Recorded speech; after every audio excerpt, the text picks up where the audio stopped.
Really, dynamic documentation with Dragon Direct is our phase 3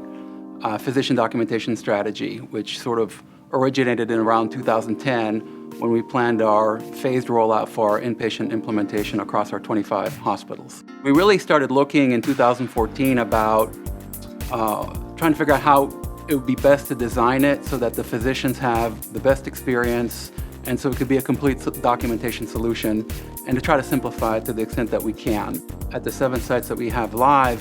on a voluntary basis, we have between about 50 and 95% adoption of dynamic documentation, which means we have about a 50 to 95% reduction in transcription costs, which is a significant amount for us. From our perspective, one advantage is instead of having to go and navigate around the different tabs in the table of contents, there's now one tab, the workflow end page, and when you go in there, if you configure it right, basically the provider can stay completely within that workflow end page. They can view everything that they need to view, they can document what they need to document, really as a byproduct of chart review. In our design, it's really one-stop shopping, so it's a bit of a, there's a little bit of retraining there, but we're basically saying go into the workflow end page, go down the sequence, and get your viewing and get your work done, and you really never have to leave it if you